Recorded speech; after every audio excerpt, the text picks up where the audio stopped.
Senegal to Moscow. These distinctive photographs were snapped by a United Nations staff photographer, and he is with us, putting his lens cap on for a moment. We welcome Evan Schneider, who's been taking pictures for the United Nations since 1993, which coincidentally is when diplomatic license started. But enough about me, Evan. What's it like being a photographer for the United Nations and seeing the world and coming back to your home every other month? Excellent. It's a lot of fun. I get to see history in the making. I get to participate in current events, and you know, it's amazing. You come back, I see you at the front of the UN like every Monday. You're loaded with suitcases, gear, and I yell out to you, where were you? Where were you? Africa, boom. That's the fun part. I got beeped one morning, one Saturday morning. They said, you're going to Nigeria. I said, okay. So I packed my bags. 6 o'clock that evening, I was on my way to Nigeria, which is part of the fun. Okay, well, you follow one man in particular these days. As we start to look at some of the photographs you've taken over the years. I believe you recognize this man? Kofi Annan. Secretary General. Here's an interesting photograph taken, I presume you were on land here. This is Swedish Prime Minister Göran Persson, right? Correct. This is taken from land. The Prime Minister, one of his traditions is to bring heads of state, visiting heads of states and dignitaries in a little rowboat and have some private time with them. And the press stays on land and respects their private time, although we photograph them with long lenses. All right. You also followed another Secretary General, Boutros Boutros-Ghali. Why have you selected and brought in this photograph? Because of Jacques Cousteau, one of my favorites. I was going to be a marine biologist, but turned out to be a photographer. Seinfeld. He was going to be a marine biologist. Yeah. So what happened? I realized scare you? No, I realized that I could take photography in college and get credit for it, so I decided to do that. All right, and now, you know, it isn't just the Secretary General. What happens when he leaves or he's tied up in meetings? You get to go elsewhere, right? And then you take I do, and sometimes like when the Secretary General goes back to New York, I'll stay wherever I happen to be, and this is different. This is Who is this? This is a 100-year-old woman in Macedonia at the Blace border crossing. And she's a Kosovo refugee. She met with the Secretary General briefly. He and Mrs. Annan spoke to her, and you know, what she was saying was, you know, look at this. I'm 100 years old. This is the end of my life, and this is how I'm going to end my life. And the Secretary General and Mrs. Annan, as well as I would say the entire delegation, was very moved and choked, and the delegation was in tears most of that trip. You always go, as we have done, you fly, you ride, you're in all kinds of vehicles to get to different places. Look at this crowd.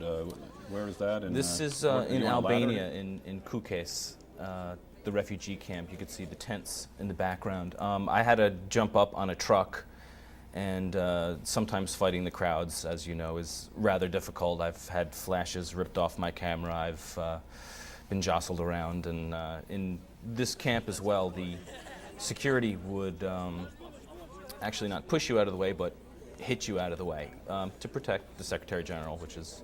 But then sometimes in these countries, they really want the photograph. Sometimes I think it's a little too much, using the people who are in such miserable conditions as props. Does that happen in Macedonia? The Secretary General doesn't like that either, and he doesn't use people as props at all, and he won't. You've seen him react, though.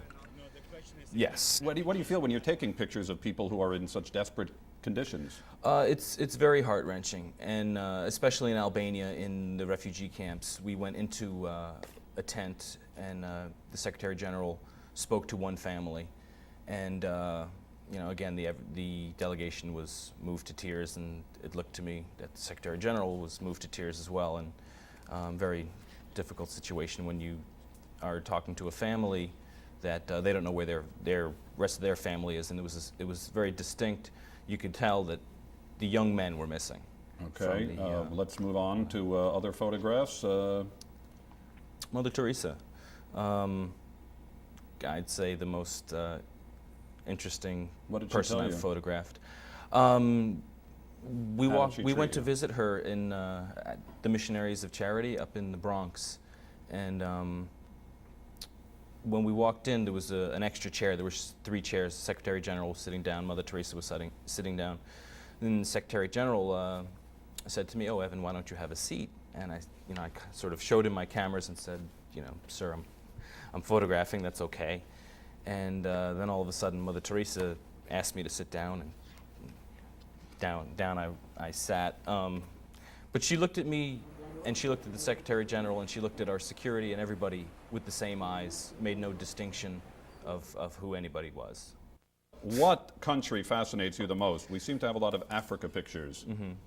Is it Africa? Africa is a special place. I've been to, I just got back about 2 weeks ago from a trip to Central and Western Africa with the Secretary General, to Senegal, Gambia, Gabon, Central African Republic, and Cameroon. It was a great trip, and on these trips the Secretary General often takes time to visit schools and the school children and hospitals and projects on the ground. How many times does a head of state, a president, say, "Oh, could I have a copy of that photograph?" That has to happen a lot. And then what do? You say, "Yes, sir, of course." It does happen from time to time, and you just assure them that they will get the photograph. Okay.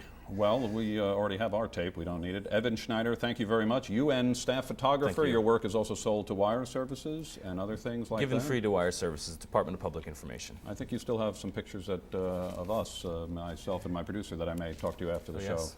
Thanks very much for finally appearing here on Thank you. Diplomatic License. We've wanted to do this for a while, and we may do it again. He will be back, and we will be back with audience feedback to this program, which we have not revealed in months.